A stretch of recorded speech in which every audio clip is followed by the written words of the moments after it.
अक्ल दाढ़ की प्रॉब्लम है और आप डेंटिस्ट के पास जा चुके हैं, उन्होंने आपको बता भी दिया है कि इसे निकलवाना पड़ेगा और एक दो जगह और आप जा चुके हो,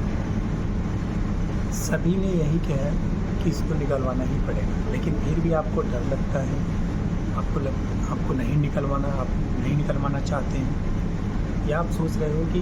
ज़्यादा से ज़्यादा बुरा से बुरा क्या हो सकता है। तो नमस्कार, मैं डॉक्टर आवेशकर, क्वार्टरबैक गाइड एजुकेशन, आपको ये बताऊंगा कि अक्ल दाढ़ ना निकलवाने से क्या नुकसान हो सकता है। ओके दोस्तों, अक्ल दाढ़ जो होती है वो हमें बहुत तकलीफ़ देती है। मोस्टली दो कारणों से तकलीफ़ देती है। पहला तो उसकी एबनॉर्मल पोजिशनिंग और दूसरी उसकी सॉफ्ट टिश्यू की कवरिंग, उसके ऊपर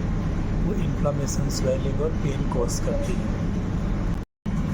एक तो ये सही जगह पर नहीं होते हैं और हड्डी के अंदर होते हैं और ये तो निकलना चाहते हैं अपनी पोजीशन, बट कुछ हिंड्रेंस की वजह से या कुछ कारणों की वजह से निकल भी नहीं पाते, तो निकलना चाहते हैं पर निकल नहीं पा रहे हैं, जगह ही नहीं है। दूसरी चीज़ की मसूड़ा उसके ऊपर से कवर कर लिया है और जब आप बाइटिंग करते हो तो ऊपर के दांत और नीचे के दांत दोनों जब मिलते हैं तो मसूड़ा से पिंच करता है, तो उससे क्या होती है, स्वेलिंग हो जाती है, इन्फ्लेमेशन हो जाती है और पेन होता है। ओके,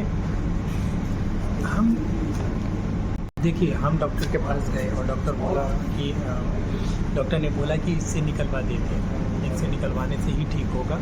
और साथ ही साथ आपको ये बता दिया कि ये नॉर्मल तरीके से नहीं निकलेगा, सर्जरी होगी या चिड़िया लगेगा, ठीक है, जैसे कि नॉर्मल दांत निकलता है उस तरह नहीं निकलेगा। तो आप ये बताने के बाद तो और पेशेंट फिर डर जाते हैं, घबरा जाते हैं, हम डर जाते हैं, यार इस सर्जरी को टाँका लगेगा है, मशीन का नाम सुन के आप डर जाते हो। तो देखिए दोस्तों, दांत से क्या होते हैं कि वो पड़ा रहेगा, ठीक है, जड़ में अंदर मसूड़े के अंदर वो वहाँ पे इन्फेक्शन करेगा, पॉकेट बनेगी, हड्डी के अंदर इन्फेक्शन होगा, जड़ तक जाएगा, पहले दांत में इन्फेक्शन होगा, दांत अंदर जड़ तक जाएगा, फिर जड़ से हड्डी के अंदर जाएगा। तो अब क्या है कि अगर जड़ तक इन्फेक्शन पहुँच गया है तो जड़ के बाद उसके दो जगह जाने के रास्ते हैं। एक तो ये गाल की तरफ आ सकता है इन्फेक्शन, जहाँ सूजन हो जाएगी और उसका बाहर इधर आ जाएगा, या तो अंदर की तरफ ज़बान की तरफ जाएगा, दो जगह पे स्वेलिंग कॉज करेगा। तो अब देखिए, अगर गाल की तरफ आ गया तो ठीक है, अब अगर ड्रिंक का मतलब इन्फेक्शन मेडिकेशन और ये सब करके जान निकाल के हम सेव कर सकते हैं।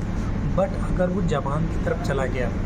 और ज़बान की तरफ जाने का मतलब कि अगर सूजन कॉज किया तो इधर क्या है कि इधर हमारी फेरिंग्स है, इधर टंग है, स्पेस है, तो वैसा करेगा तो हमें सांस लेने में प्रॉब्लम हो सकती है। और अगर स्वेलिंग बढ़ गई तो फिर ये एक सीरियस इमरजेंसी कंडीशन बन जाती है, जिसको हम बोलते हैं लुब्रिक एंजाइना। ओके, तो हम इस कॉम्प्लिकेशन से बचे, जो एक ऐसा इमरजेंसी कंडीशन है जिससे जान भी जा सकती है। तो इस कॉम्प्लिकेशन से बचने के लिए, या ये कॉम्प्लिकेशन ना हो, इससे बेटर क्या है कि अगर डॉक्टर बोल रहा है, आप 2-3 ओपिनियन ले चुके हो, 2-3 जगह सबने यही कहा कि इसे निकलवाना ही अकल दाढ़ है, इसको निकलवाना ही पड़ता है, तो फिर निकलवाना ही बेहतर है। ठीक है, एक समस्या तो ये है कि जो है इमरजेंसी कंडीशन में जा सकती है। दूसरा कंडीशन क्या होता है, अगर आप दांत नहीं निकलवा रहे हो तो आपका ये क्या है, लास्ट वाला दांत अकल दाढ़ खराब है, उसकी एबनॉर्मल पोजीशन कुछ इस तरह होती है, तो बगल वाले दांत को इम्पिंच करता है, ठीक है, और ख़राब करता है, धीरे धीरे उस पर दबाव डालता है, प्रेशर बढ़ता है, तो उसको भी टेढ़ा कर देता है, या उसमें भी कीड़ा लग जाते हैं, उसको भी ख़राब कर देता है।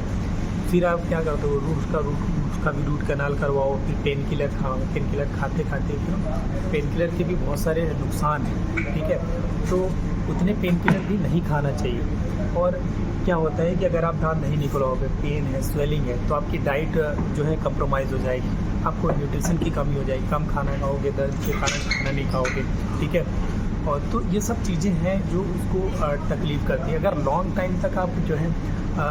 नहीं निकल पा रहे हो, तो फिर क्या होगा कि लॉन्ग टाइम तक आप एक ही तरफ खा रहे हो, उस तरफ अवॉइड करोगे, ठीक है, एक ही तरफ खा रहे हो, तो लॉन्ग टाइम तक एक ही तरफ खाने से जॉइंट पेन भी और जॉइंट प्रॉब्लम भी होने लगती है। सेम साइड के जोन पे ज़्यादा लोड पड़ेगा तो उस तरफ जॉइंट पेन भी होने लगेगा। तो अब इन सब सारे कॉम्प्लिकेशन से बचने के लिए तो डॉक्टर ने बोला है कि इसका लास्ट ऑप्शन है निकालना, निकलवा दिया। Thank you.